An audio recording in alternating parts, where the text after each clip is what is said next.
Welcome everyone to Website 201 webinar. This is all about taking your website to the next level, beyond the basics of the getting started and understanding website design. We're going to talk about how to leverage it, how to build that strategy, what is search engine optimization anyways, maybe even doing some website audits and creating a measurement plan and more. So stay with us for the next hour and a half. We have a lot of content to cover. This session is brought to you by the City of Mississauga's Mississauga Business Entrepreneur Center. So a little bit about our house, the Mississauga Business Entrepreneur Center, otherwise known as MBEC. We are your central source for small business information, resources, and guidance. Our team is offering virtual services from Monday to Friday, 9 to 5. Some of those services include consultations, free information guidance, webinars and workshops similar to this. We have online resources and tools, training and mentorship programs, and even a young entrepreneur program. If you want to learn more about what we do, and to contact us, the only URL you have to remember is mississauga.ca/MBEC. When you visit that, it'll take you over to our microsite where there's a whole bunch of information.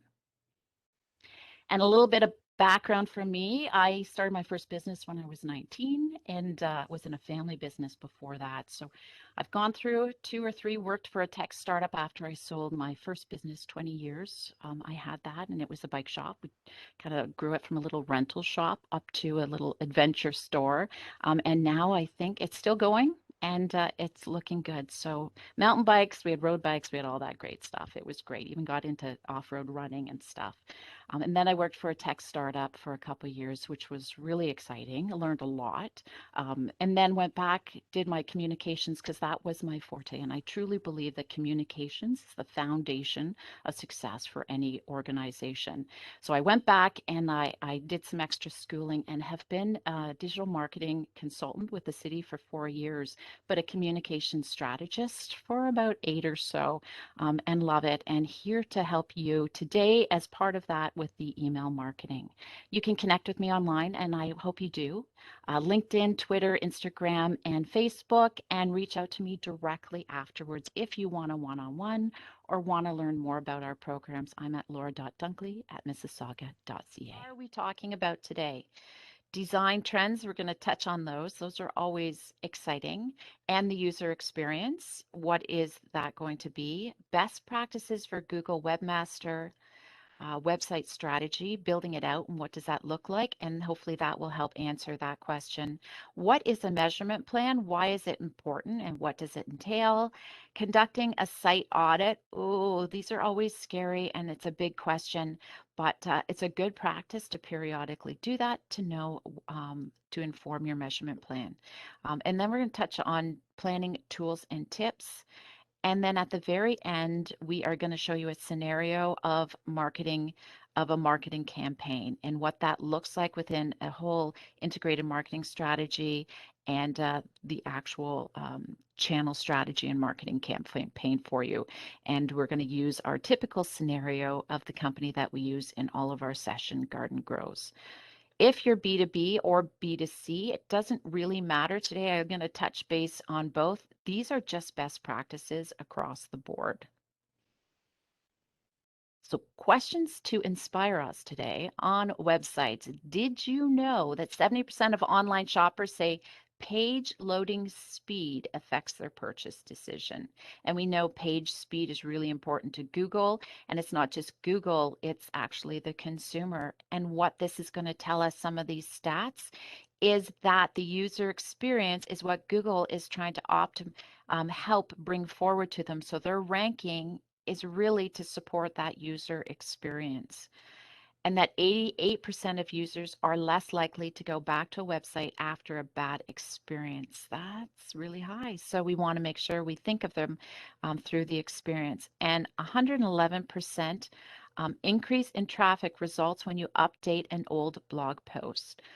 That I put in here because it's really interesting for those of you who have older websites and have older evergreen content. When you update that and bring it forward and republish it, it increases your traffic. And it's also great for the user, something that I've been working on myself.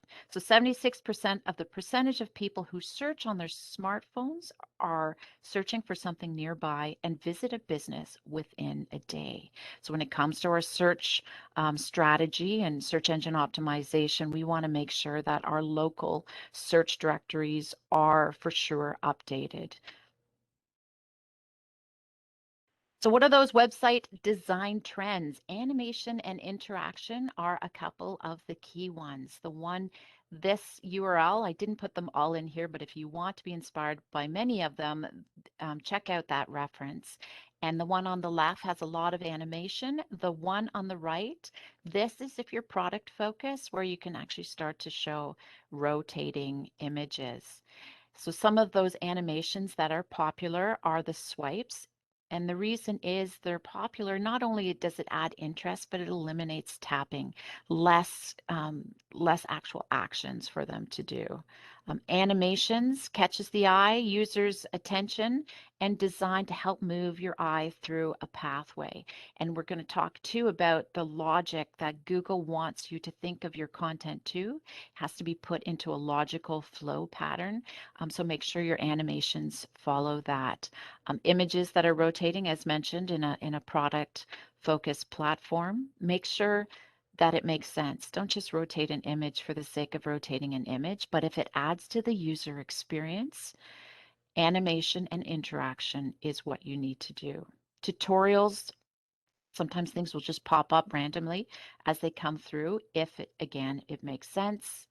And then text. And text is probably the easiest to actually add to a website because a lot of the site builders, WordPress, things like that, I'm going to show you a couple, have it built right in. So if you can do nothing else, have a look to see if text can add some animation. And if you need to find a way to record your page because maybe it's a video that you have or something's going on, recordit.co is a super easy tool to use.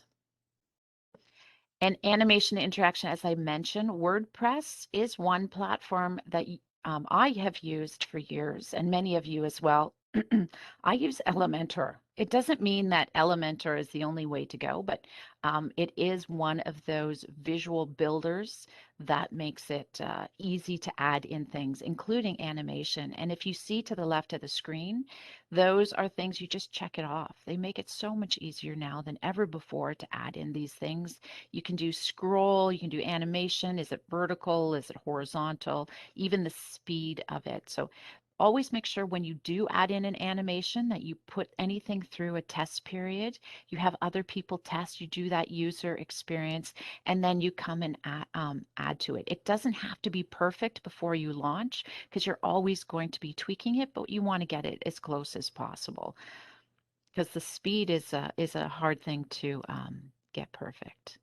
This is one of our Starter Company Plus alumni who just built a new website. And if you want to check that out, his URL is there and it's pretty simple, built out on Squarespace. And if you scroll through, it's hard to show on a presentation like this. And you just scroll through, you're going to see the text, and then there's a GIF in there too, and then the buttons pop out and things like that. So it's a simple one that does not take a ton of coding or ingenuity to build something like this. Now, one of the other cool trends is chatbot. It is not new. And I honestly, in the old days when it first got started, it was really clunky. I found chatbots honestly quite annoying. But chatbots are here to stay. They're really coming forward. The whole machine learning as chatbots become new, learn different things like what questions to bring forward. Sometimes they're managed, sometimes they're not. They become quite complicated. But the reason I think, and this is my opinion, and it seems to come true for so many things I've seen, is that websites are more than just a marketing channel. Websites are now for sales with the e-commerce and for customer service. And since the pandemic and everyone has gone and online, accelerated their learning, and I'm talking about consumers as well as businesses, the expectation now of your visitors when they show up is they want to talk to somebody and they want to be there and they don't always want to wait till they submit a form and get feedback. So chatbots have allowed for this to happen. So if you are, actually, I'm kind of curious if anyone has a chatbot. If you do, drop it into the comment and say hi on that one. But one of the chatbot, there's some things to remember when you're sourcing them. Make sure you know what you're going to use it for. Is it for sales, customer service? Who is going to manage it? Because you definitely don't want to put it up there and then not respond to it, because that will be that bad experience that we don't want to have. How is it going to escalate if there's a question? Training. Does it integrate with your website? Because there's chatbots that are external. Is it going to fit in with your platform? What's the price now and in the future? Is it going to scale with you? Who's going to manage it? Is it automated responses, as we said, that machine learning, or are you going to have a person there? Is it mobile and desktop friendly, both of them? Can you brand it with your colors? How does it work with accessibility tools? And do you have an option in your current website? Like maybe you don't even have to go out and outsource it. You might be part of your CRM. So always look for what's available with what you have already. And what are other users reviewing? Obviously, that's always a good thing. Voice search is another one that's happening and it's not going away. 55% of teens and 41% of adults use voice search more than once a day. That was a stat from 2014. Hard to believe that that many were using it back then, and it is growing insurmountably. So why is that? Well, I don't know how many of you guys have a Apple Watch. That's another watches and devices, Google, even on your phone. That is something that you need to be particularly considerate of because it will affect your search. So what do you need to know? Use natural language and long tail keywords. It's not just about the one keyword. How are people verbally asking questions? Um, know that mobile voice searches are 3 times more likely to be local. So make sure that your local search, your Google business listing, all of those things are up to date and you're thinking about that natural language. Answer relevant questions, be concise with your answers, and create a FAQ page. Like that is one of the easiest things. If you're thinking about content for your page, create that because that's what people are most of the time asking questions. And if you can answer them, Google's going to potentially be bringing it forward. Know your audience, know how they're asking questions. If you have a different language that you're focusing on, age, those idioms, those speech patterns, make sure that's incorporated into your website text. And think of those indirect questions because it's the intent of the search. So for instance, if you have a dairy allergy and you're looking for dairy-free pizza, they may be asking for vegan pizza because they know that it's going to be dairy-free. Doesn't mean that they're vegan. So this is where we go back to that target audience, really get to know what they are and the nuances in their habits and the types of questions that they're going to be asking. Chat plugins. We're going to talk a little bit about some chat plugins too. We could do a whole session on chats, which maybe we will. So user experience, you're going to see a lot of this almost repeat because there are some trends between what the user experience is and what Google wants. So again, we go back to that user experience, customer centric. Think of the user first, and a lot of the other stuff will just come into place. So some of the UX, which is the user experience, best practices are, and this is just basic design. Logo, put it in your top left. Contact, top right. Doesn't mean that these are standards. These are just typical. Navigation is horizontal until it becomes mobile, right? And then it goes into the little hamburger. Top of the fold is typically a hero image or carousel. value proposition, and your call to action. This is critical. And the reason is when someone lands on your website, the first thing they see is they want to know your brand. They want to know how to get in touch with you. They want to see an appealing image of something that represents your business. And they want to know who you are and what you do. And that is the most important thing. That's what's at top of the fold. That's what the little screenshot is showing. And if you can check off nothing else but this after this session, that will be something I would recommend going back to your website and having a look at. And social media icons in the footer, just a preference. And the reason is, and I've had a discussion with other website developers on this, it's like, do you think it should be at the top or do you think it should be at the bottom? And the reason I used to think it was at the top. The reason I would say at the bottom is we don't want them jumping off too soon. We want them to have access to your social media, but we need to keep them on the website as long as possible. So that's why having it at the bottom, kind of like milk at the grocery store, right, where they put it to the end. They want to get there, but you put it at the end so they have to go buy the other products. So that is some things. There is a URL for more of this, and I'm going to let you know for people who want to read more about user experience. So think of the flow. Think of how it has to be logical. So when they get onto that website and then they're flowing through, make sure it's easy. This is where set it up, basic best practices, and then have it tested. Scrolling as it scrolls through, make sure it's logical. Contrast and color, this is partially for accessibility and just visually appealing.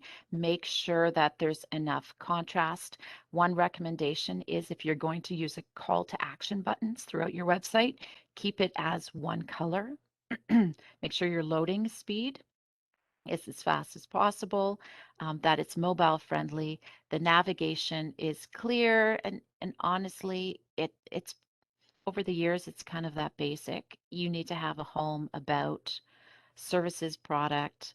It's like some type of resource, like a blog that you're going to keep content updated, and then contact us. Now, your niche, your industry might have a few different ones, but that's pretty much the standard. And please keep it limited. Don't have like a 7 or 8 of them across the top. And as I mentioned, if you want to learn more, there is a URL. You guys will have access to this afterwards. So Google Webmaster Guidelines. It doesn't mean Google is the end all and the only search engine, but it is the most popular. So if you follow these Google Webmaster Guidelines, this is really what they're telling us to do as we build out our website. And I'm going to run through a few, and they're in different sections. Content. As we mentioned, create the content for the user first. Write clearly and succinctly to describe the content. And this is where, if English is not your first language, if you are not a writer, make sure you outsource your writing or at least put it into some type of check. I use something called Grammarly. I don't know if you guys use it, and it's there's a paid and an unpaid version of it, but it is a way to check your grammar.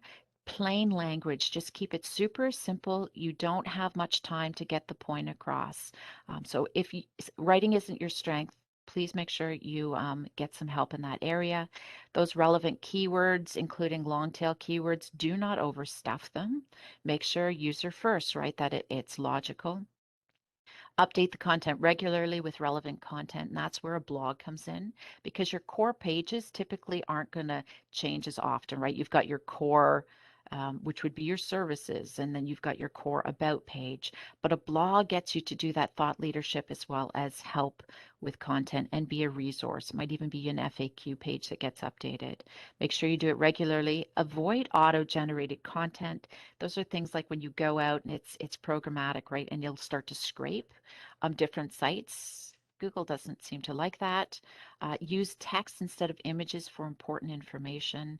And when you can't and you want to use an image, or anytime you do use an image, make sure you have that alt text in there. That's that background to describe what the picture is.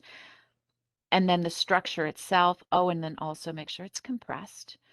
whenever possible, including PDFs. You know that you can compress a PDF. Google does actually like that rich media like a PDF. Just make sure you compress it before you load it up. The structure is how do you build out your website. So create and submit a sitemap.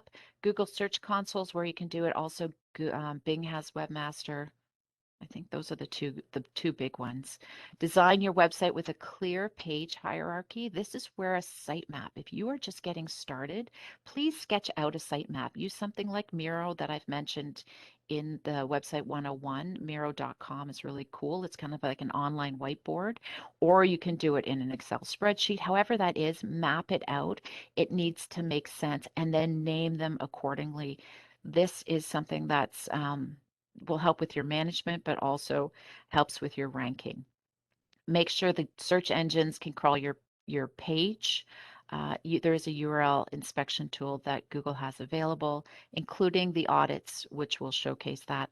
Optimize for page speed. Make sure your website appears correctly in different browsers. Firefox, Google, Safari. Create descriptive and distinct titles for your pages. Titles are really important. Meta description, not as important because Google will actually scrape your website when they do a search. They won't necessarily bring forward the meta description, but your page title is really important. Create qualitative and descriptive meta descriptions whenever possible. Definitely do it. It's just not as important as the title.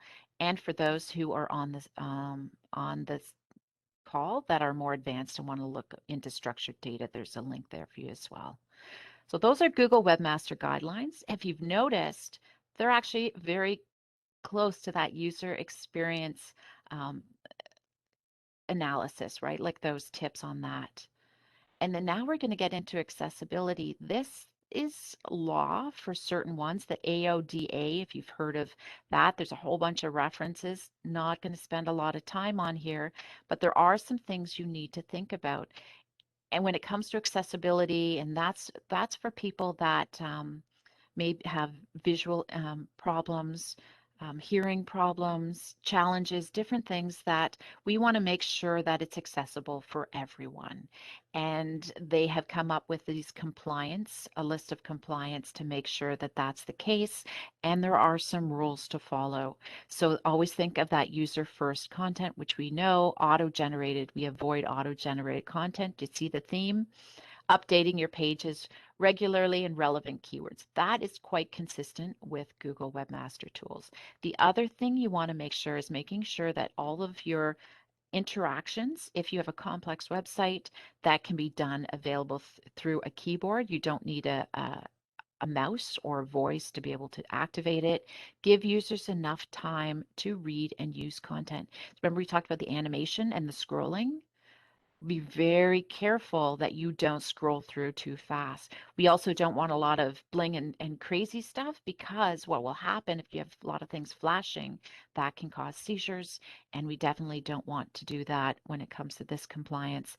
And then help users navigate and find the content. Just make sure that the clicks, the buttons are big enough and they're far enough wide apart from each other.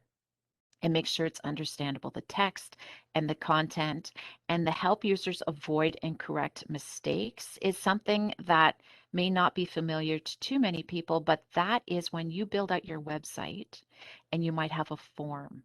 And I'm just using this as an example, and you put it in and there's a certain way to fill out that form. You need to make sure that accessibility tools can scroll through, and if that person makes a mistake, that the error message comes up and that tool can read it as well, and it's easy to make the correction. That's just one example. So those are some accessibility tips. Well worth reading more into that.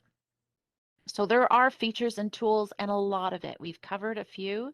There's a bunch more coming up. I have a list here. But what I want to stop right now is remember that every time you're thinking about features and tools, think first about that entire journey of from your visitor for your customer. They first become a visitor, then they become your customer, and then we want to have opportunities for them to advocate. Advocate is to potentially share or be an ambassador or give you a review. And what that has to be considered is within that marketing, sales, and customer funnel. And there's a whole bunch of features that are out there, booking appointments, forms, testimonials. It is overwhelming. This is one someone asked what chat plugin that we use.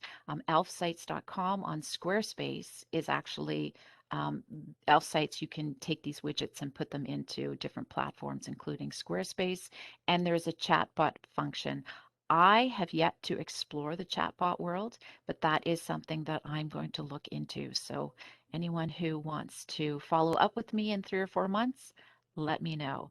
So there is a bunch of things that are out there, and I've just touched on the surface. But the key takeaway is do your research, make sure you have your strategy in place, know why you're going to use them, and make sure that whatever you do, that you can follow through to make sure that user experience is the best possible and it serves your business goals. One thing too you need to remember is security, backup, and management is something that quite often kind of gets left to the back burner as we think about the design and the user experience. If we don't do this very tedious but important part of the process of designing your website, things can fall apart quite quickly, and we want to make sure we maintain and optimize that experience, because if your website goes down or something happens, then it does reflect on that user experience. ManageWP.com is the one I have experience with. And so I had a bunch of WordPress sites that I used to manage, and this helped me manage those sites. So it did optimize my time, but it also allowed me to do a whole bunch of things. And I'm showing it to you today just as a consideration. A lot of the site builders have things built right into them, but if you're managing something like WordPress, you do have to put some things in place. With WordPress, there's a lot of different plugins, a lot of different potential gaps in your security, because if WordPress gets updated, then your template has to update, and then your plugins have to be updated. If they're not updated, that's when a security breach can happen. So make sure you have that management process in place, as well as doing the security checks. This organization, if you do, it is a paid service, but if you do it, they will do automatic backups, bring things forward to you, and there's a lot of extra things that they do. So have a look there and make sure you have a management strategy in place. Well, let's talk about where the website fits into your marketing plan, because like any channel, we have to make sure that it's part of a larger integrated marketing plan. And pretty much that website, it's the hub, it's that one URL. You want to really make sure that people don't have to have a hard time finding you. Most people go on and Google search, or if it's on a business card, it's going to just have that one simple URL. People are going to visit there, and it's going to have everything about you, what you offer, and then links to your social media. So think of your website as the hub. So you have your business, people have questions. Then you have channels. How are you going to communicate with your audience? Websites, social media, we have print, we have email marketing. And on your channels and through your channels, we have content. Your content and your channel strategy, they have to be thought through as one. And together they answer those questions. And ultimately, we want to reach the business goals of making money. That's why we're in business, right? So the website is the hub, but it has to be considered within a larger content marketing strategy. And if you missed our content marketing 101, it's there as well. And we have the content marketing 201 should be coming out as our next session, actually. So that is where website falls into place. So what are those steps to a successful website? First, we need that website strategy. What part does it play? What are the goals? What are the objectives? And what are those SMART objectives? Tactics, management, and SMART objectives, SMART goals, basically what that has to be. And this is really important.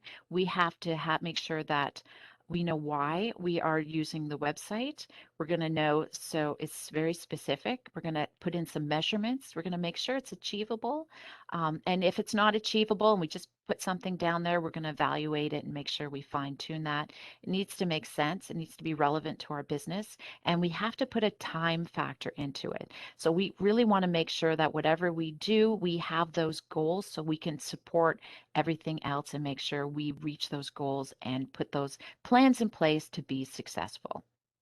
And it has to support your business goals and objectives. We have to create a measurement plan, and that is as basic as just knowing what KPIs to track, what metrics are important based on those goals, and how we're going to manage and track it, and how we're going to evaluate it. What kind of budgets do we need? And that's what we call a measurement plan, which we're going to talk about coming up.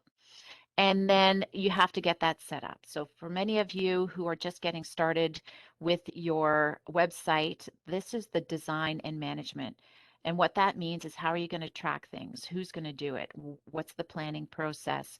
What content do you have? What's the design going to look like? And what is that team going to be? Is that just you, as many of you mentioned, or as you build it out and go, oh, I need to outsource this. Maybe I bring in an intern. Maybe I have an employee. You have to consider that. And then we get into designing it. So now you're designing your website, you're creating that content, you're optimizing it for SEO, and we have to manage it. So that management process is kind of what we're mostly talking about today, between the strategy, the measurement plan, and the management. We need to do things, right? This is about keeping your content fresh, because if you don't keep it fresh, your search engine optimization starts to go down, as far as your search ranking, I should say. And then you also have to make sure that security management piece is in place. You also want to conduct regular audits and then review it. If you do it and you do these audits and you don't review them, it's not much good. You're just wasting your time and money. So make sure you review them within the context of your website strategy, and then make those revisions. So review them and then update, because if you don't update them, again, it's not going to make the improvements that you need. So those are the steps to getting started to a successful website strategy. And so what does that look like? Sales and marketing. It's not just marketing anymore. It's so much more. And sales and customer service kind of go together, and then the marketing strategy. And before we get started on that website, remember we mentioned about it needs to serve the greater purpose as part of that integrated plan. Really think about what you want to achieve as a business. You can't be realistic. And a lot of the goals that I see come forward are just, hey, I want to make more money. No. You need to make how much more money? Who is part of your target audience? When do you need to make that money? What part of your niche do you want to focus on? Because if we have too many things and too many audiences, too many goals, we're not going to achieve them. So have big goals and then more specific objectives. And then what marketing are you going to do to support it? And your sales strategy has to be in there. What's your mission statement? What's your competitive analysis? What makes you different? What's that unique selling proposition? Remember we talked about on your header, you want your banner image, and then who you are and what you do. This is the information that you're going to gather this from. It's from your business plan. And really make sure you know your target audience. If you don't have a persona, go and go through that exercise. And many of my past digital marketing sessions talks about developing that target audience, and it's relevant to every part of your marketing plan. And then go through that content marketing strategy, because it is important to your website. And then when you get into that website channel strategy is what we call it, know why you want to use that website, the objectives, the management design, what kind of content's going to stay on your website, what is the tactics, when are you going to put up that content, and how are you going to evaluate for success. So if you haven't ever done that before and you don't have it and you want a structure for it, my website 101 does talk about it, and there is a handout. It talks you through a website channel strategy, as well as offers a template to work on. Okay. So that customer journey is part of that strategy. So when someone lands on your website, what do you want them to do based on those goals? Perhaps you're just getting started, as many of you mentioned you are. Awareness, that piece of just people got to find me. That's going to be probably that top of the funnel is going to be the most important part right now. And then as they visit your website, they're going to consider you as a business owner that they might want to do business with. And then they're going to go, is this actually the right one? And so they're going to think about what you have to say. They're going to think about whether you're a right match for them, and then they're going to purchase, and they're going to maybe stick around afterwards. All of those things are different goals based on where you are as a business, and what you want to focus on is what you have to think about through your customer journey. Now, how do you track that? What are those KPIs for those different sections? The awareness piece is often a traffic metric, right? How many people are showing up?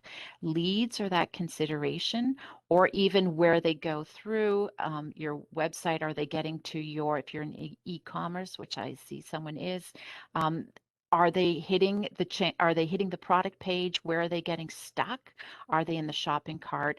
And then sales, that final moving through. Because if what can happen, even if you're a B2B, if they're landing on your page and they're reading the blog, or they're reading your case study, right? Case studies and portfolios are really important, but they're not actually closing it. They're not following through and converting to sales. You have to think about, is your website structure not happening, or is it the content that needs to be updated?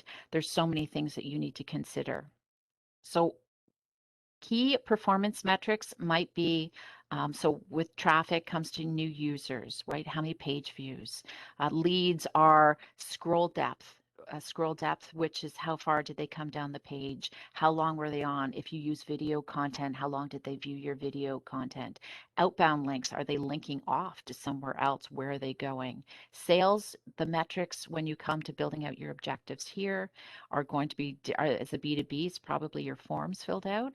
Goals that are set up in your Google Analytics. E-commerce is going to be your shopping cart and your closed sales. Retention are things like Google reviews, loyalty campaign metrics, if you do things like that, or if you have a membership campaigns, different things like that. So I just want to show you that you have to first consider the journey, where you want them to go, and then there's different metrics that you need to consider along the way. So that measurement plan, let's get into that, what that looks like. We could do a whole session on this, but I do want to give you an idea of what it's like to put a measurement plan together. And there is a URL here. If you're interested, there's a whole description on how to get started with this. First, you have to start with your business objectives. The theme is always making sure what you want to achieve, and then what you want your users, what actions you want them to take. And then what Google Analytic metric, right? So we talked about awareness. What do we want them to do? We just want them to visit the website. What's the metric? It's a traffic metric. And then we set that up as a goal so that you can do that in your Google Analytics and set targets. When do you want to achieve that by? And then how are you going to report on it? Set up that reporting. So Google Analytics, if you're going to do it in there, you can actually create dashboards which are customized, and that would be part of the setting up reporting. You can also automate them so that the reports will get emailed to you. Take the time to evaluate it. I have a spreadsheet at the end I'm going to show you, but take those metrics and put them side by side, because I always believe that truth is in the trends. Don't just and part of this measurement plan go, oh my goodness, my site ranking dropped and something happened. Well, it happens, different things, there's a lot of variables, but what you do is you have to track your metrics side by side, and over time watch those trends and then start to think about what's the context, what happened during that. You really do have to be strategic as part of that whole integration. So you do have to take the time, set in the milestones, set up your reporting, automate when you can, evaluate what you're finding, and then update your strategy during those key milestones. Don't update them every month.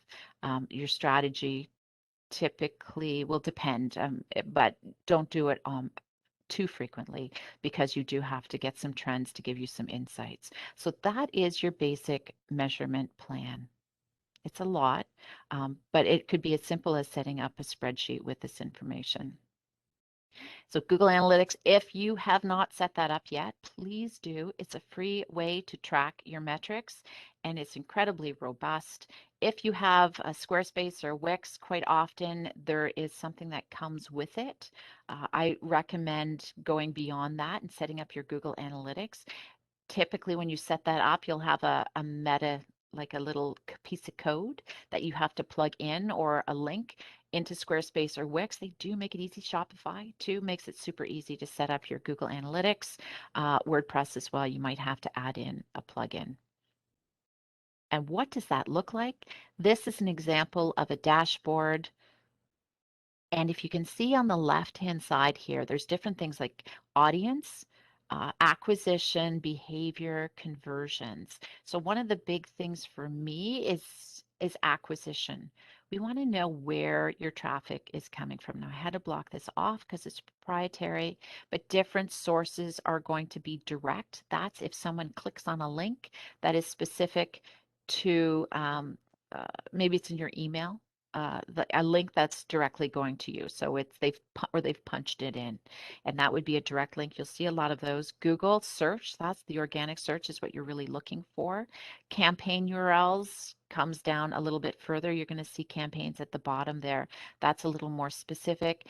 And then you'll start to see different things. Maybe Bing's doing a referral, Facebook, all of those types of things. So track your referrals. And then also check out your pages. So all pages is going to be what's happening on those pages. Who's coming to visit your page? Bounce rate is there. Basically, your bounce rate, you can set that up in Google Tag Manager, but bounce rate is what happens when someone comes and only spends a micro adjustment, a little tiny bit of time, and then bounces off. There is a default, can't remember what it is on Google, but you can also set that up in Tag Manager of what you want that bounce rate to be. And then, so because you want people to stay on the page for a certain amount of time, and you can even map out the process and the journey of what pages they're going to. It's actually really kind of cool. And network referrals, also you get to put in your social. So if you're spending a lot of time on social media and you want to know whether it's working or not, whether you're driving traffic back, you can start to see how much is it Facebook, and it even gets specific down into Instagram stories, um, Instagram from the posts, from your profile link, YouTube, Pinterest, all of the social ones will come in there as well. And this is where you're going to find success. And so the reason why I think Google Analytics and the website's the hub, because what happens is you start to monitor all the insights from all your social media and your other channels. But at the end of the day, when it's all coming into your website, it gives you that one central data dashboard to be able to see how things are converting to sales. Now, in the old days, we didn't have the same insights in social media as we do now, and you will have a channel strategy on them for them, especially if you're doing social commerce. But at the end of the day, all that traffic comes back. Google Analytics pulls it all in and it helps you with your measurement plan and building out your strategy. To be more visual, Data Studio is pretty cool if you're a visual person like I am, and you can set this up if you haven't used it. It's free. And so when you're in your Google Analytics, this little thing where the arrow is actually up in the top right-hand corner. It's a drop down. You just have to do data, click on Data Studio and then set up your parameters and you got a nice report. Kind of cool. Google Tag Manager is where you get specific as far as scroll depth. You can set up your triggers and your events, and you'll see them in your Google Analytics. And what you just get more granular in your metrics. One of the key ones that I like on this is the outbound link one, because Google Analytics on its own, you only get to track what's happening in your website. But if you're linking out of your website, you can't see what buttons are getting clicked unless you set up your Google Tag Manager. And that is it's incredibly powerful. So if you're into being a data-driven marketing person and you want to know what's happening on your website, I recommend setting up Google Tag Manager. So campaign URL builders are something that when you are creating your marketing campaigns, you can start to track different links across different platforms based on a certain campaign. And this helps for you to get micro focus on, say you're coming up to the holidays. If you want to do a holiday campaign, I've used this one as an example. So I have a communications assessment download page. It's free. It's just a quick checklist. And so if I wanted to do a promotion for this, and I want to do it across email marketing, I want to do it across some ads, I want to do it across all my social media, I can use what's called a campaign URL builder on Google. There's other ones as well, but Google's looks like this. And what happens is you go in and you connect your Google Analytics to it. You put in the campaign name, the source, as well as the medium. So the campaign source I put in as a fall newsletter, and then the campaign medium is the e-newsletter that's where it's coming from. And then the campaign name is Communications Assessment Download. And I stick that in, it generates this really cool little campaign URL. And when I want to go in my newsletter, I will click that. When it gets clicked on within wherever that may be, because what if somebody shares it? I lose control individually. And then someone shares it out and it moves and it keeps going. I can track every time someone clicks on that in my Google Analytics. And I know many of you have seen that, right? Where you click on something and all of a sudden this really long URL comes up. That's what this is. It's a campaign URL builder. You can even attach your Bitly account to make it short. So something to do if you want to start tracking. It does work. I do recommend, if you do this, to start a spreadsheet with all your campaign names, that you maintain a similar naming convention for all your campaigns. Website audit. I am curious from everyone, has anyone done a website audit? To my live audience here, I'm curious. Just drop it in the chat, say yes, and I'll check in after this. What a website audit is that it's a way to go in and identify technical architectural content and design problems that you might have to be able to improve on them. One part of it is that site health. So that is your architecture, your usability, the technical. Is it secure? Is there kind of content there? Is there duplicate content? Because again, that's not the best thing to do. So it's that content and structure. Performance is, how is it doing? How is your search engine optimization? Are there referrals? Is there a lot of traffic coming to it? Do you have things that are getting converted? And then the third is your user experience. Can they go through your website in the flow, the engagement? Remember we talked about those best practices at the beginning of the user experience? So site health, performance, and user experience is what you're going to audit for. You don't do it typically all of them. You'll do little pieces of it. Sometimes you don't do a site-wide, but that's the purpose, so that you know how to improve your website. And the reason is too, is Google algorithm changes a lot of times. Things can break and you don't know. Backlinks. So if you have links going out to another website, and maybe that website isn't in existence anymore, if you don't do these regular audits, you won't know what to fix. So who you guys have said no, and somebody uses HubSpots. Cool. Okay, yes, there is a lot of different platforms. I'm going to touch on just a few to give you an idea what an audit is and where you can go, but there are so many platforms.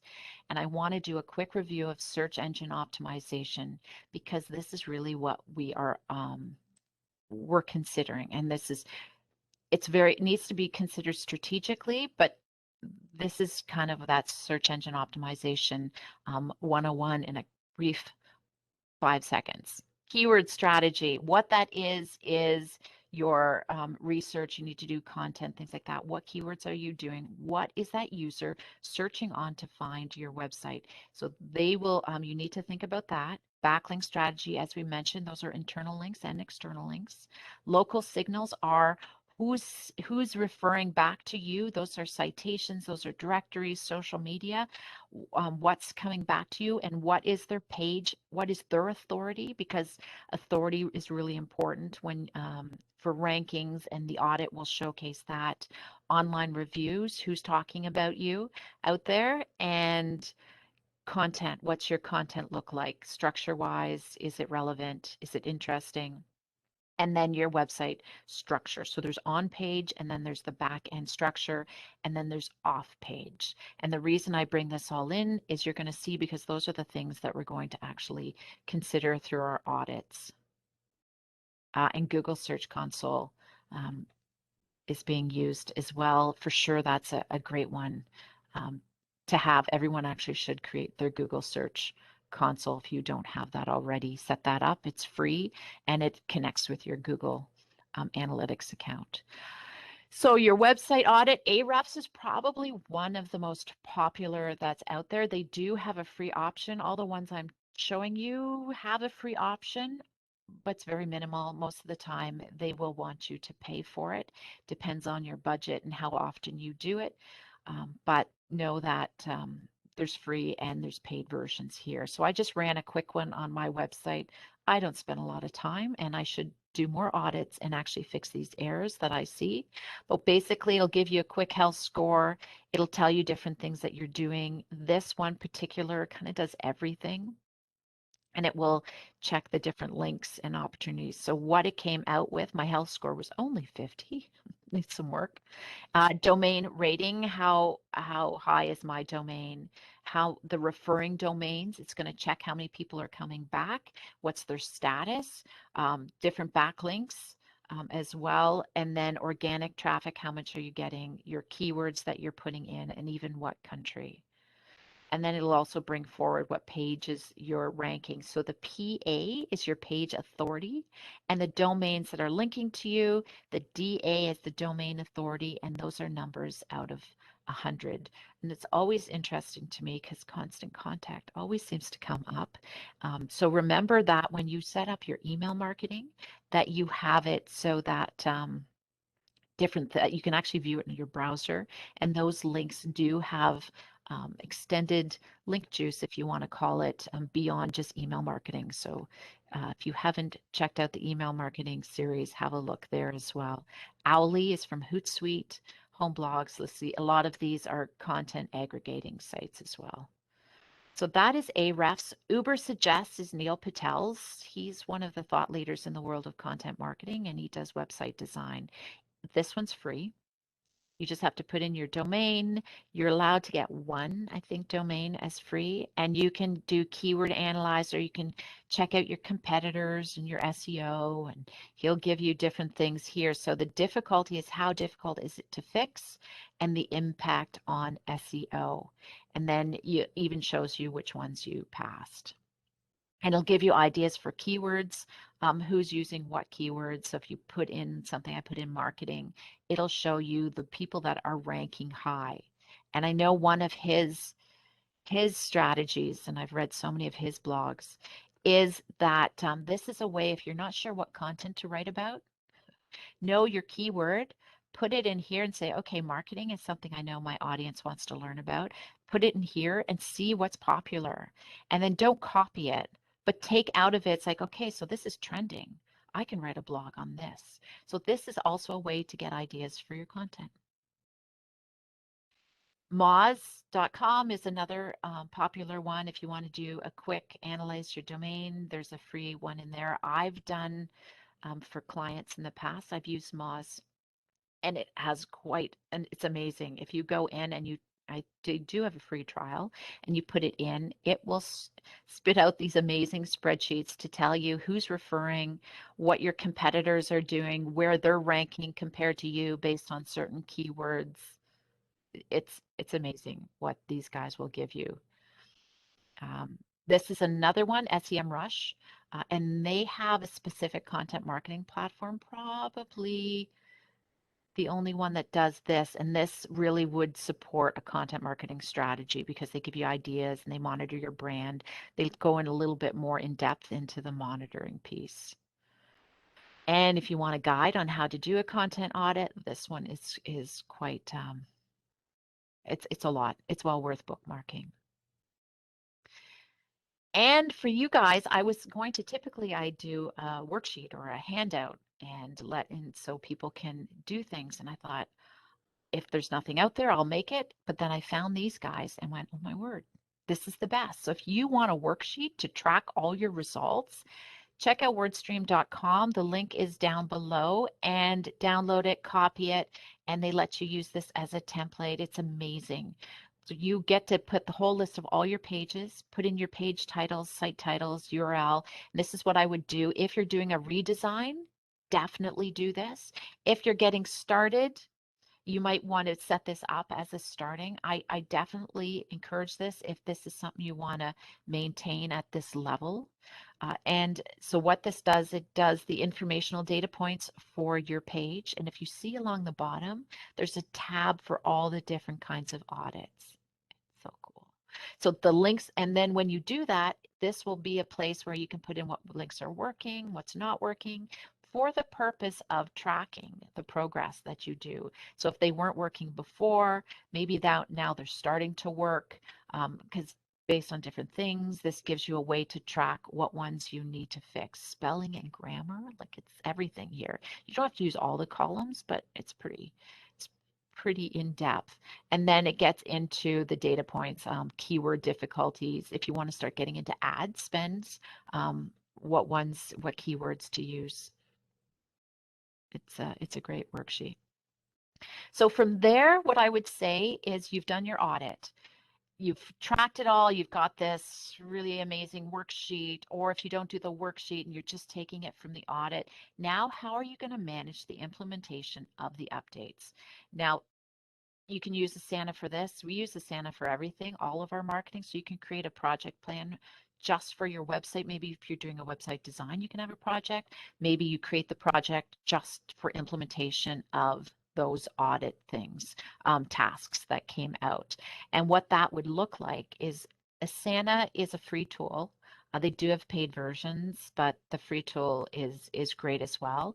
You can assign them to different people. You can do due dates. But what is good about this particular template, which it is what it is, and they're free on Asana, is they have an approval stage. So it's ready for review, changes needed, and approved. This will help you manage it or help a team member manage it. There's also a place for priority. Remember how we said when we do the audit, they're going to send out these things and you need to fix these now. They're going to say, not so important, super important. Now you still have to figure it out within the context of your whole thing and evaluate if it really is important. But this is where you can actually task to high, medium, or low priority.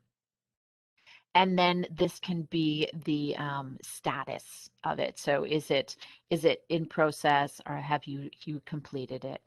So I would suggest doing this, somehow figuring a way to make sure that you manage these updates, or else they never get done and then nothing ever happens out of it, and the improvements won't be made. But Asana is just one example. You can also use a spreadsheet, or there's other tools. And this is a spreadsheet and editorial calendar that I have. It's a free download. It's older. You definitely need to update it, but it's a place where you can track all of your months, your content. You can track keywords, whatever you want to do. It's just an example.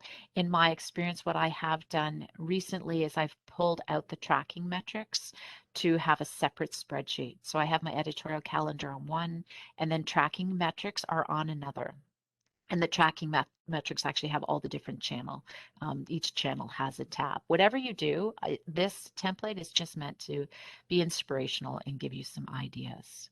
Now, before we get into the other section, what I'm going to do is show you now is a website campaign, and then we're going to leave some time at the end for questions. And then there is a couple more slides on how to manage your folders. So if you do want to stick around, I will record it as well, but I didn't want to put it in here in case we have some people that have to leave at the half hour. So know that there is some ways to manage your content, and there's a lot of tips on this, and I'm curious if anyone else has ideas to let us know as well. So let's get into what a marketing campaign looks like. This is the company that we continue to use, and they're running a holiday campaign. And it's the Garden Grows. Website is key for them. It's just a sample company, and they sell products for the garden, as well as they do workshops and things like that. They have different Twitter, Facebook, and Instagram. They do a blog. They have X amount every year to spend on digital marketing, and they do email marketing. So always remember, every time you do a channel strategy, it needs to be integrated. We have to step back, remember what their business goals is. This is to give you a little context. And their business goal is to increase revenue by 20% from new business sales by December 31st. So this is a business goal. Do you see how specific this is? So we know we have to increase the revenue. We know by how much, and we know by when, and we know what type. And that's where I say, when it comes to being specific, it will help you measure and evaluate your success. So their marketing plan is now based on that. We have goals. What are the goals going to be for marketing? Who am I going to serve? What kind of content do I need to create? How am I going to distribute this content? And then how am I going to measure success? And this is what that looks like. So we're talking mostly around the holiday season. They're going to promote in-season flowers and workshops. Who are they sending? Who's their audience? See, it doesn't have to be, you may have a business audience, like a segment, different segments, but then when you get into little campaigns, you also might start to segment it down even further within that for your campaigns. But their whole marketing plan, this is generally who they speak to. These are the types of content that they have: videos, photography. They used YouTube, Facebook, Instagram, website. We also had email in there that they used as well. And so website is what we're focusing on today. And what kind of metrics are we going to use? Leads to the website, shopping cart, traffic, purchases, and Google searches. So what does a website marketing campaign look like? The goals: they need to publish content. They're coming into the holiday season. What are they going to do? They need to create a landing page, products, update it, and they're even going to write some blogs. So they also want to have 20,000 a month total visitors to view the holiday campaign landing page. Like, we've created a specific landing page. That is smart, right? That's specific. Who is going to be, how many are going to come, and when is it going to happen?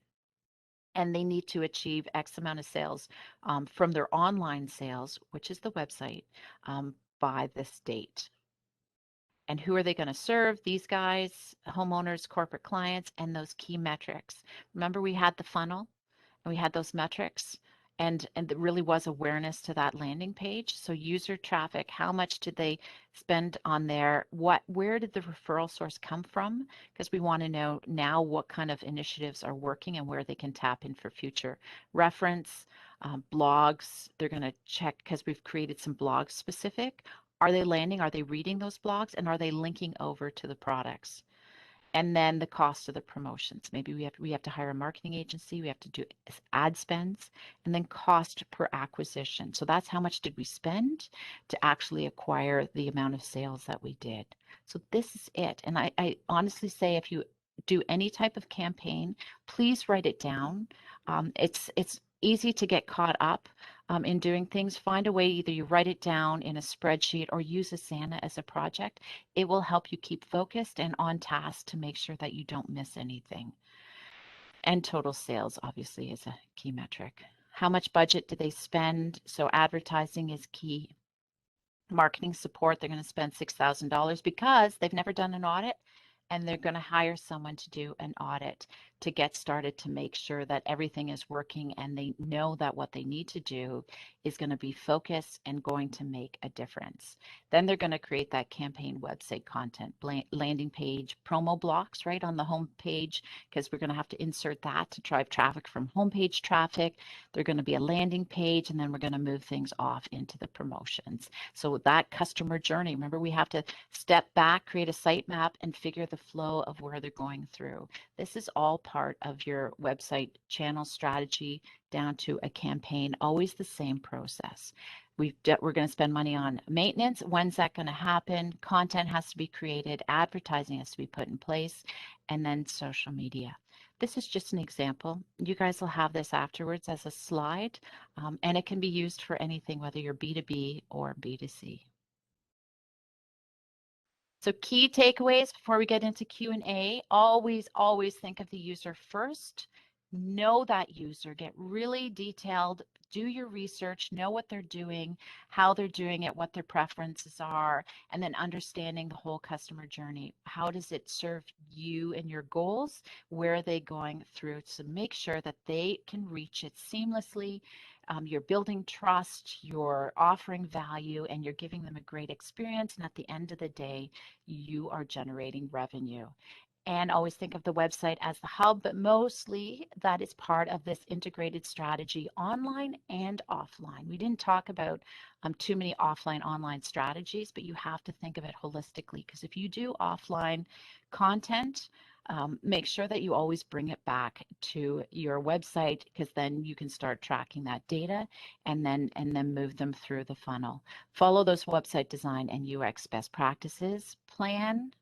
Create that measurement plan, do and review, and update. A successful measurement plan always begins, remember, with clear goals. You can't manage what you don't measure, and you need to know where you're going and when you need to get there. So make sure that you're very clear on what your goals and objectives are, and then make sure you do implement those changes. And that's it. Website, taking it to the next level. All right, everyone. Thank you. Questions? Design questions? Oh, I do want to say I did have a question someone asked. Let's see if okay. And yes, recordings, we will email it out to everyone who attended. This question came up in the registration. They're doing a redesign, and how do you keep your search rankings up with a redesign? And I was talking to Mona at the beginning. I'm currently going through a redesign of mine as well, and it was a question I came up with as well. So I found this really cool article, and it takes you through step by step. And I tried to pull out some of the key steps that I found and that they've reiterated on here as well. It comes back to making sure that you do that audit of your existing website. Know what's working, know what URLs you have, make sure you document that. They do say to try and keep that same structure moving on. It will help with search, the Google to remember. It's a similar when you do that. Yes, when you do it. So try and keep it as close as possible. Set up those redirects properly. Those are 301 permanent redirects, and there's a definition below, but basically it's just telling Google if it's different, if the website's different or whatever that is. It's like to take this page and make sure it gets now redirected over to the other one. Set up a test site if you can. And then if after the test site, did I take that down? After the test site, make sure you take down the password. So you're going to launch the new website. If the domain website is changing, make sure you do notify the search engines. Keep the old sitemap up for a while so that those redirects will work. And then you're going to send them in a new sitemap. Set up a crawl again, do another audit just to make sure that you're checking for broken links, things are working properly. And then your SEM rush. There's another one called something frog. Screaming Frog is another website I think these guys talk about. But basically, you do another audit to check for broken links, or just to make sure pages are functioning and the site page, everything is working. Make those updates to the website. Any referral traffic that has old link, make sure you contact them one by one. And this was something I learned, because I didn't realize that AdWords don't work correctly with redirects. Did not know. Now I know. Same with affiliate links. So there are certain links that, and it will pop up in your audit that says it's not working properly. And so that you can go and update them individually. And maybe you're working with an influencer, or maybe you're working with a different blog. When that happens, just contact them. It'll be definitely a process, but the majority, if you do all the other things ahead of time, the majority of them will work. And then make sure you check your Webmaster tools regularly. That will help with your search rankings with a redesign. I hope that helped. And if you're, does that help? Someone, well, I'll let you actually bring the questions forward. this, just as a reminder, this was the next level. This was leveling up your website. The content is for those who have experience with website that are really trying to take it to that next level. Maybe they want to optimize for search engine, or your rankings are going up, or you really want to make sure that you are getting the results for the investment you're making in your website so it translates to sales. That's what this content really does help. If you are just starting out, I do encourage you to go and watch the website 101. It's all about getting started. It's about the design. It's about the things you need to think about. What content do you need to do? What's a sitemap? What are those tools? Those basics. Watch that again and then come back and rewatch this after you've spent some time with your website. Any other questions, Mona? Yes, we've got quite a few. Okay, so the first one is, what advice do you have on creating a landing page?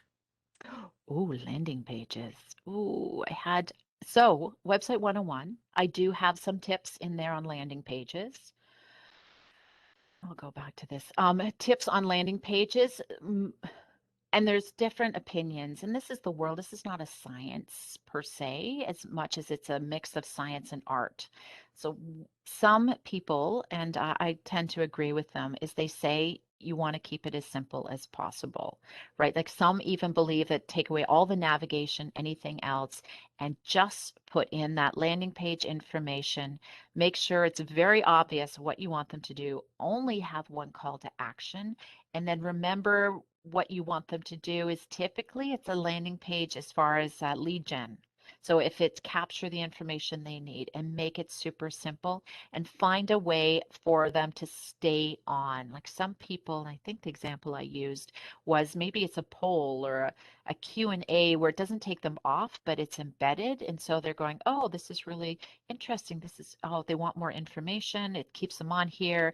And then it navigates maybe back up to the forum. So that's more than one call to action, but it's really a staged call to action. What's the goal is for them to fill out that form, to maybe download that report that you want. So mostly visual, keep it simple, one call to action, find ways, creative ways to keep them on the page. And then it's up to you whether you want to show the navigation or not. I'm a fan of showing the navigation because I get frustrated if I land on a landing page. It's not what I'm looking for, but I want more information about the company. Again, there's different ways. Maybe it's not a navigation. Maybe you put it as a link in the footer. Those are things that you'll want to experiment with. Maybe you do A/B testing, right? And you have a landing page with navigation and without. You send different things and you start to figure out what works for your audience. That would be my landing page Awesome. suggestions. Okay. Yeah. So the next question is, for someone new learning to build websites, how long is a reasonable time to give ourselves and build a decent website? I know it depends on each one and the time that they invest each day. Yes, that is a really big question. And I would say it always takes longer than you think it's going to take. Even after all these years, there's so much to do. And yeah, because it'll take you through the steps in Website 101 on to do that. The time it takes will depend on how many features. It'll depend on whether it's complex and adding in e-commerce, right? If it's a tough e-commerce, if there's many products, because products will take forever to add. So if it's product focused, I've never actually broken down how long it takes, but I did build out a Shopify website for a client that never actually ended up going that route. We simplified it and went to Squarespace afterwards. But what happened was I didn't realize that for each product page, it's like a little mini, it's a page for each product, right? So you have to add in the image, you have to add in the description, you have to make sure that it's all set up so that it goes to your shopping cart, things like that. So e-commerce is a whole nother ball of wax, but if you're just doing a basic website, you have to allocate time for finding the right template, developing the content, making sure you have your logos and your brand. If you have all of that and you're just building out a simple one, I don't know, usually I say a month to 3 months, and that's with nothing. Because like very, very basic, you have to now create forms. And then you have to make sure your email is attached. Do you have the right email attached? Do you have to do your Google Analytics? Like it's all that back end stuff. You have to develop your privacy policy. It's all those extra pages. There's a lot to it. Um, I would just say don't be in a hurry. If you're in a hurry, you definitely need to find help because those experts will be able to come. They do it all the time and they're going to be able to do it a lot faster than you if you're just getting started. I hope that helps. Yeah, okay. So the next question is, does MBEC have a list of vendors to help small businesses redesign, optimize websites, and add payment?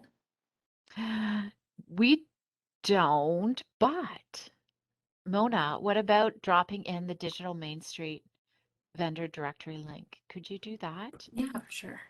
Because Mona is very experienced with our digital Main Street program, and it is specifically to help Main Street businesses. So I shouldn't say no. If you are a Main Street Mississauga business and you want help with digital support, we do have a team that's getting onboarded now that will be able to go in and help you with some more practical things because that is really important to us, especially during this recovery time. So if that is the case, we can help you a little bit extra. We also, you can come and see me. It doesn't matter if you're a Mississauga business. I can help you through and talk with you on how to do things. I can't actually do it. But if you're a Mississauga business, those consultations are free of charge. We also have things like this digital Main Street directory that Mona's just dropped in. And it's just an online directory. Anyone that is, if you are a WordPress, I think we have some developers here or a Mhm. graphic designer or someone in the marketing world and you aren't on this list and you're local, I do recommend adding that in as a directory to find people. There's so many people across Canada that refer to this vendor directory, all the digital Main Street programs. So yeah, if you're looking for someone, you can check out that. You can also go to Upwork is another place. You can go to Fiverr. And actually, I have a link that I will drop in, or if you just visit my blog, lauradunkley.com, I have a blog that I wrote on how to build a marketing team on a bootstrap budget, basically. And there's all these links are in there with some ideas on how to hire someone and at what point and what things to consider. So for sure, check that out as well. Okay, so next question is for complete beginners, what would you start with? Okay, I am actually going to stop sharing because it's way more fun to stare at you, Mona, than my screen. Okay, so what was the question? So for a complete beginner, where would you start with designing your website? Website 101, go and watch that video is the first thing I would say. And then you have to go back to those goals and objectives. Please, please do that website strategy. Take the pieces from today's session, go and download that handout from the website 101 and start to figure out what you want to achieve and do those. Make sure you map it up to your business goals, what you want to do. Make sure you're very clear on your user unique selling proposition, your mission statement, and know why you want to do it. And then put that plan together. Start to collect all the information that you found on that 101. I told you about brand guidelines, your logo, what photos you're going to use and things like that. And then from there, then pick the platform. Because if not, you're going to do that. What that person I mentioned that did the Shopify website decided that they didn't want to get into drop shipping. And then we said, well, then let's not do Shopify. Let's simplify it. He wanted to do more content. We moved it over to Squarespace. It saves a lot of time and energy. So if you're very clear about what you want to do and what services you're going to do, it will help you in the long run. It will save you money. And then pick your platform and then your team, who that's going to be, and then start to build it from there. Okay, sounds good. Bonus section. So if you are just getting started, please, please make sure that you stay organized and set it up. And the first thing you need to do is set up where you're going to store your files. Make sure it's secure. These are the things to consider, that you have access across different devices. If you have a team, that they can access it as well. And will it scale as you need it? So if you have a little bit of storage space, will it grow? Because you probably will as your website grows. What's the security like? How much can you afford?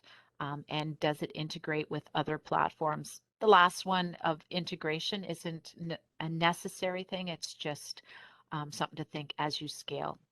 So that's the first thing you have to think about. And I suggest putting it up in the cloud.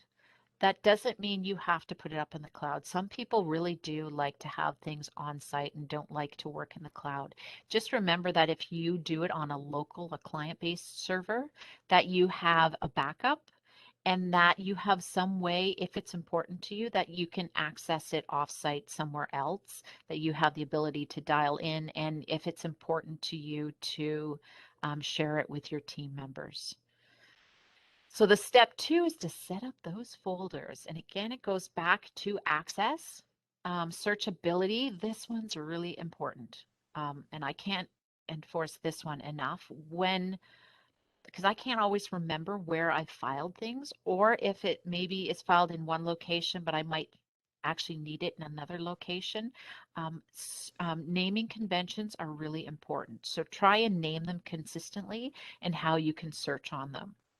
So for when I do for my Laura Dunkley blogs, I do LDC blog.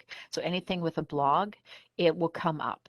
And then the name of the title. So know that if this is a habit of you guys and you want to build out a lot of content, because I've been blogging since 2014, I think. So got a lot of content up there. And that hierarchy, where does it fall in and under what category? Current and future content.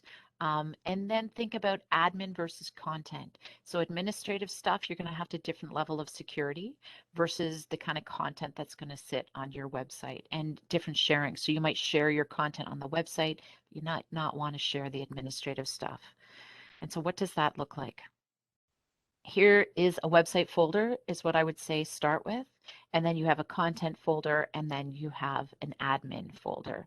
Within that content, my suggestion is to have images, video, blogs, case studies, large content, which would be like ebooks and resource downloads, and then website pages. However you want to name that website pages, it's up to you. I've also named it as core content, and that would be as a backup. That would be in your planning stage, right? So if you have your about page, if you have your services main landing page, maybe your sustainability statement, things like that, those are the things, your core content that's in that folder.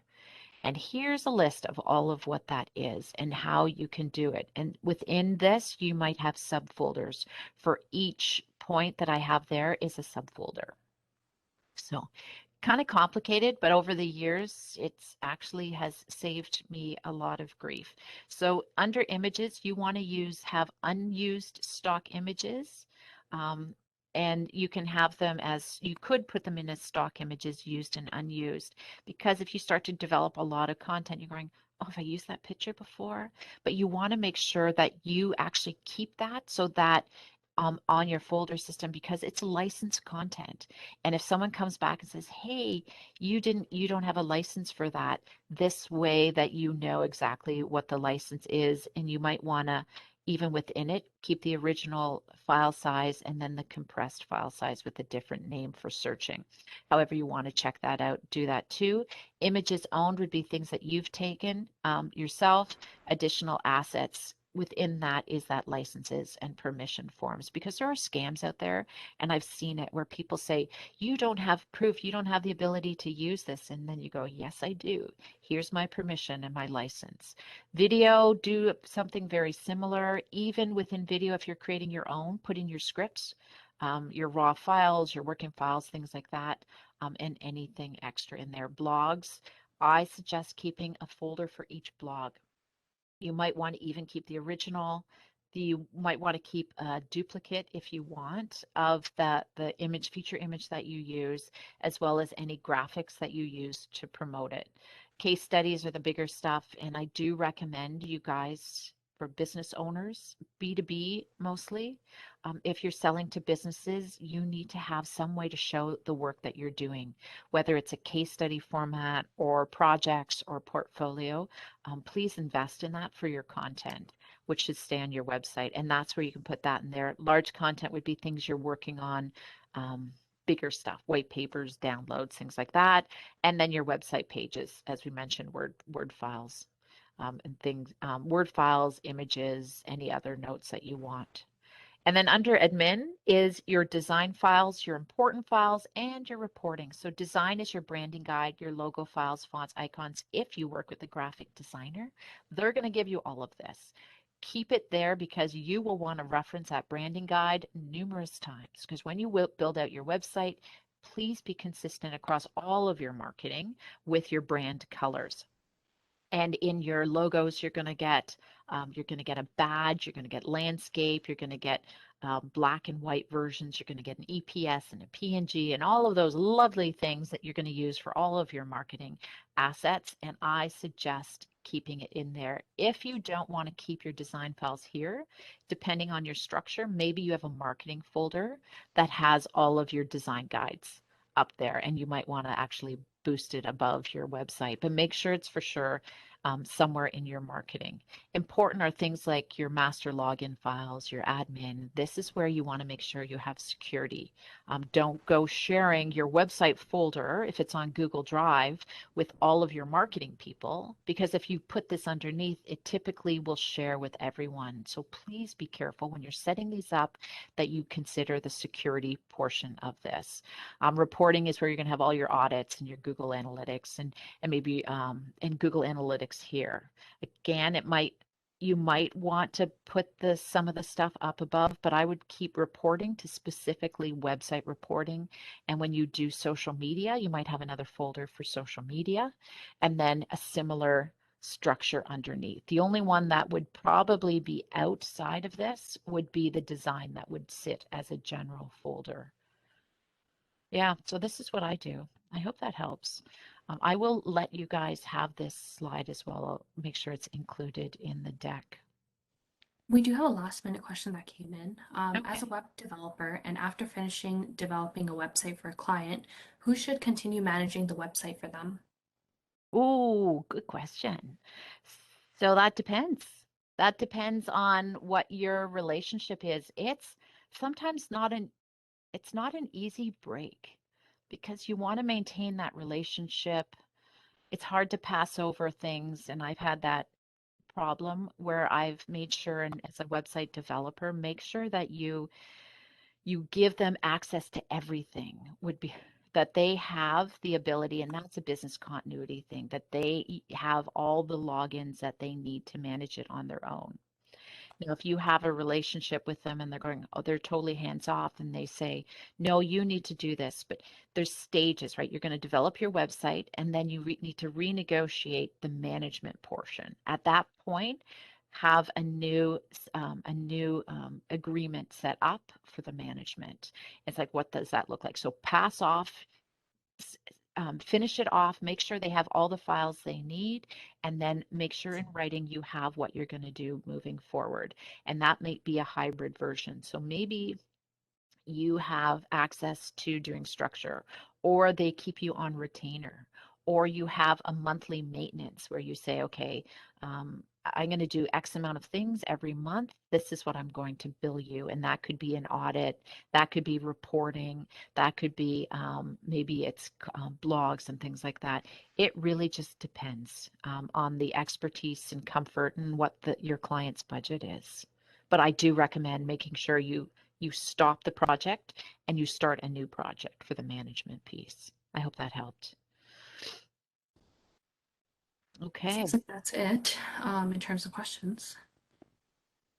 All right. That was a lot. You guys stayed on a lot of extra time.